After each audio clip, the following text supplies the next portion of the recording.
de medicina esportiva e nutrologia.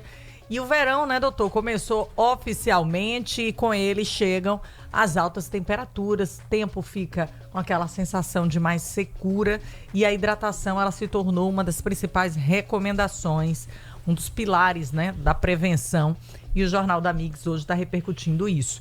Qual a recomendação para que a gente enfrente o calor sem tanto prejuízo para a saúde? Qual a principal recomendação? Tem aquela quantidade mínima de água, mas a gente deve ampliar isso nessa época? Bom dia. Bom dia, Thaís, bom dia, Marcos, a todos os ouvintes da Mix que nos acompanham.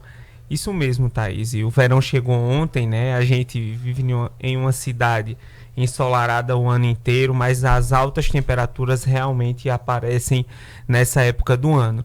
Então, a hidratação ela é super importante. O ideal é que você faça uma ingesta, você beba água cerca de 35 a 45 ml por quilo de peso corporal. Isso daria em uma pessoa de 70 quilos cerca de 2 litros, 2,5 litros. Mas a gente precisa ter atenção a outros fatores. Por exemplo, quem pratica atividade física nessas altas temperaturas, em cerca de 1 hora de atividade física, você normalmente perde cerca de 500 ml de água do seu corpo. Quando a temperatura aumenta, isso pode chegar a cerca de 1 litro. Então você precisa repor essa água da maneira correta. Só que você não perde apenas água, você perde eletrólitos como sódio, potássio, e isso precisa ser reposto de outras maneiras, como por exemplo, ou isotônicos, que seriam bebidas que você adquire em farmácias, você compra, ou o nosso isotônico natural, que a gente tem aqui em grande quantidade, que seria água de coco. Então, nós temos várias estratégias para poder driblar os eventos que causam no nosso corpo as altas temperaturas. Essa questão que envolve o consumo de água, a gente sabe que água é água, mas muita gente acha que líquido é água. Todo líquido é água? Pode ser entrar nessa conta do dia ou não? Não, Marcos. Suco de laranja.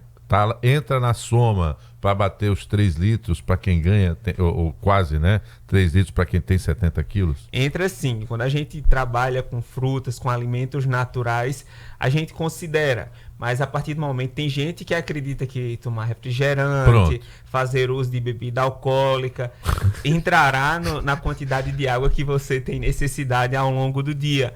Mas a hidratação através de sucos, água de coco, a própria água é o que seria o ideal. E até sorvetes, né, que são feitos de fruta e não esses industrializados. Então você tem que partir do pressuposto de que quanto mais natural for o alimento, mais a gente consegue suprir as nossas necessidades, incluindo a água. Doutor Djairo, se mencionou que a gente perde não só água, mas também eletrólitos em vários momentos.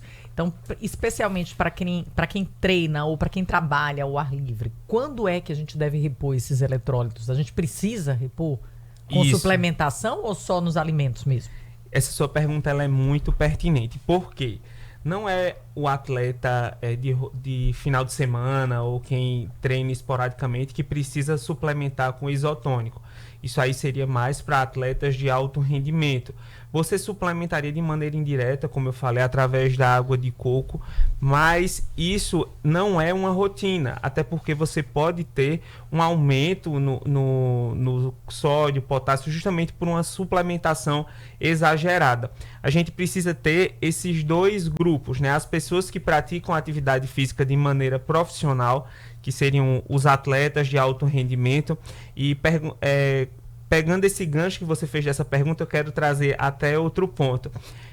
Fugindo um pouquinho do assunto. Tem muita gente que pergunta, e aquelas banheiras de gelo que muitos atletas fazem uso depois da prática esportiva, todo mundo pode fazer uso delas? Não.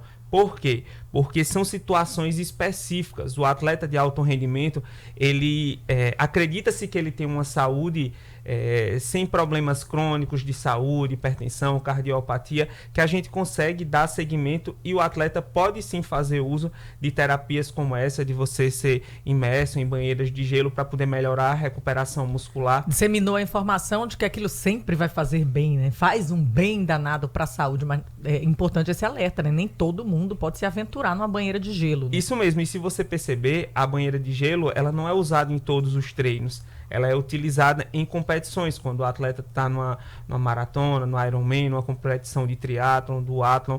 Então, assim, são situações pontuais em que o atleta vai fazer uso daquelas banheiras de gelo. Da mesma forma, os isotônicos. Não há necessidade de você fazer uso de maneira rotineira. Esses sachês que a gente encontra, Marcos, a oferta de suplementação está gritante, né, nas prateleiras.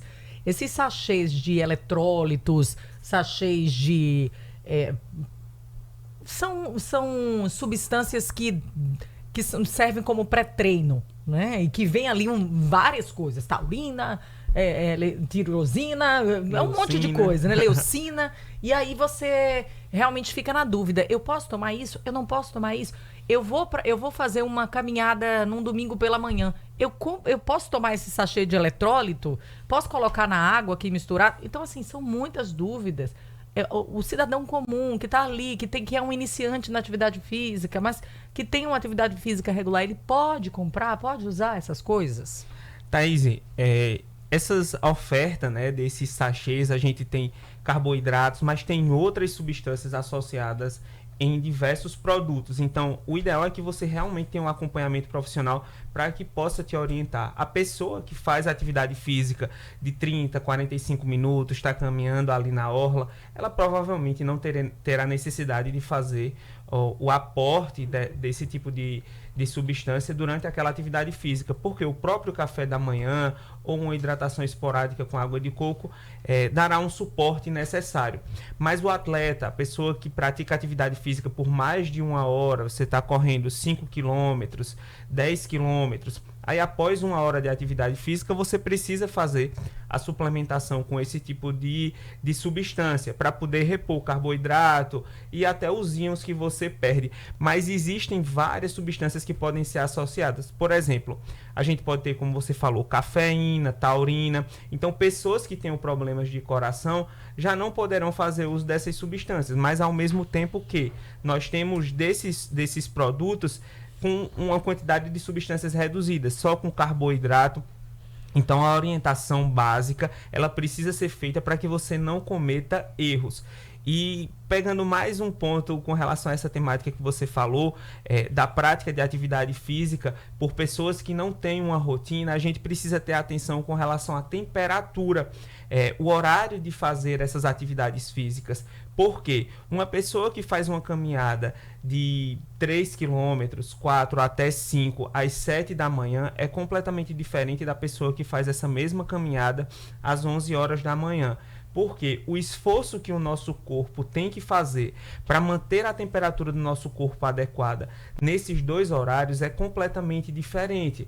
Porque a partir do momento que a temperatura aumenta, o nosso corpo precisa fazer com que o coração trabalhe mais. Então a frequência cardíaca acelera, a sua pressão arterial ela pode baixar, aí pode ter casos de dor de cabeça, náuseas. Então assim, são várias coisas que acontecem por conta desse excesso de trabalho do nosso corpo, porque tudo em demasia acaba fazendo mal. A diferença entre o remédio e o veneno é a dose. Então a gente entendendo isso, a gente passa a adotar estratégias como essa do horário da prática de atividade física. Agora, doutor, como é que é um corpo desidratado? O que é que acontece? Que sensações? O que é que pode levar à desidratação? Antes da sua vinda, no bloco anterior, eu tenho lido uma notícia sobre a relação do calor e AVC. Então, veja que a gente está falando de algo danoso, né, para o sistema nervoso central. Mas o que é que passa um corpo desidratado? Marcos, ao contrário do que muitas pessoas pensam, a sede é um dos últimos sinais de desidratação do nosso corpo.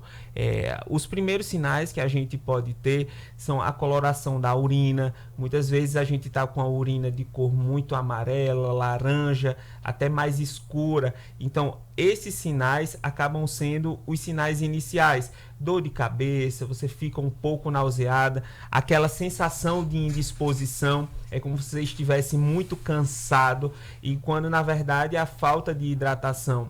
Você observe a coloração das mucosas. O que seriam as mucosas? Essa parte interna da nossa boca. A gente consegue perceber uma saliva mais espessa. Então, são sinais iniciais para que a gente possa perceber a necessidade de beber água. Outro ponto importante é com relação à detecção desses sinais em crianças e pessoas de mais idade. Por quê? As crianças, elas ainda têm uma imaturidade no que a gente chama de termorregulação. Então, não há ainda uma percepção direta com relação à desidratação. Então, o adulto que acompanha precisa ofertar líquido a essa criança. E o idoso, ele não consegue perceber, muitas vezes, a necessidade da ingesta de água. Então, a necessidade de você deixar uma periodicidade, um intervalo de tempo regular, para que a pessoa possa fazer aquela ingesta de água e manter a quantidade de água necessária ao longo do dia. Aproveitar esse gancho aí, boca seca, tá pedindo água, mas é preciso entender o momento exato, mesmo sentindo essa vontade extrema de tomar água. Eu falo isso especialmente me referindo às pessoas que estão ali se inserindo nas corridas de rua. E aí dá muita sede realmente, o sol normalmente começam 6 horas, essas corridas começam 6 horas da manhã, as que ocorrem mais, né, nesse horário, acontecem nesse horário. E aí, quando você já está, dependendo do percurso que você volta, você já está sentindo muita sede. Quanto de água a pessoa deve tomar numa corrida de rua? Isso é uma pergunta muito interessante, porque, e aí eu faço porque é até uma dúvida pessoal. Logo na primeira corrida que eu inventei de ir, eu tomei 4 copos, assim, de vez. E aí aquilo chegou num determinado momento do percurso que eu comecei a sentir náusea. E eu tinha me alimentado bem, comi o carboidrato para dar energia, aquelas recomendações sempre que você tem, né, antes de enfrentar uma prova que você vai ter um esforço físico ali considerável. Mas aquela água eu notei que me fez mal. Muito assim. E eu tava com muita sede, eu não conseguia mais esperar. Eu poderia ter tomado essa quantidade de água? Eu teria que esperar quanto tempo para tomar essa água? Eu tive muita náusea, cheguei realmente a passar mal, já no final da corrida, mas mesmo assim, isso me chamaram a atenção para a quantidade de água que eu tomei, que eu fui errada. E muita gente comete esse erro, né, doutor? Infelizmente. Excelente colocação, porque a gente precisa entender que a reposição de água ela precisa ser feita, mas não, como você falou, de maneira súbita. O ideal é que você faça a ingesta de cerca de 300 ml de água antes do início da prova. Durante a prova, existem aqueles pontos, né, que você consegue ter acesso àquelas águas em copo, mas você não vai tomar aquele copo todo. Você vai ingerir um gole de água. Eu tomei 4, um atrás do outro. Eu pegava logo de 2. Para poder dar aquela sensação momentânea de você fazer a suplementação de água. Por quê? Na corrida, o nosso corpo ele está num estado de alerta, então o processo digestivo ele acaba sendo reduzido porque a gente só pensar no instinto natural do ser humano, de luta e fuga. Então, no momento que os nossos antepassados, os primeiros humanos, né, na Terra, quando viviam em contexto de floresta e tudo, era luta, fuga, então não se preocupariam em digerir alimento ou algo do tipo. Então, tendo esse raciocínio, a gente entende que o estômago não irá querer trabalhar naquele momento. Então, você acaba tendo essa sensação de náusea, vômito. E voltando à questão da quantidade de água e da periodicidade, você fará esses pequenos goles durante a prova e suplementará posteriormente, ao final da prova, de maneira mais devagar, mais lenta. Por quê? Se a gente pegar aquele cálculo, há uma perda de cerca de 500 ml a 1 litro de água a cada hora de prova realizada. Então, você multiplica essa quantidade por 1,5, então você teria que suplementar em média 1 litro, 1,5 litro de água. Mas isso não pode ser feito de uma vez só, até porque isso irá prejudicar o seu corpo como um todo. Você também tocou a questão da necessidade de água, da gente observar sinais. Daí a importância de você ter a consciência do seu corpo e ter acompanhamento médico, porque nós temos também condições médicas que levam ao que a gente chama de polidipsia, que é quando a pessoa ela sente a necessidade de beber muita água, mas o corpo não está precisando, e isso pode levar a problemas de saúde bem mais sérios, porque, voltando à questão dos íons, do sódio e do potássio, pode baixar demais e você tem algum problema de saúde.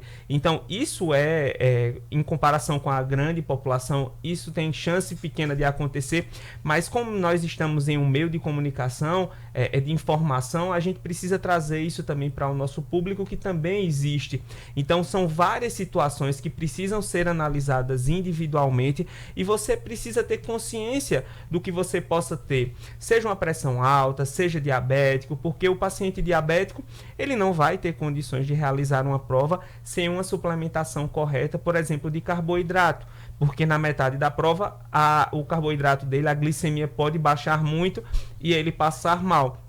Então, os diagnósticos precoces e o acompanhamento contínuo desse tipo de pessoa, principalmente que pratica atividade física, ou até quem pratica atividade física de final de semana, precisa ser realmente mais direto, mais frequente, para que a gente não tenha esses efeitos adversos.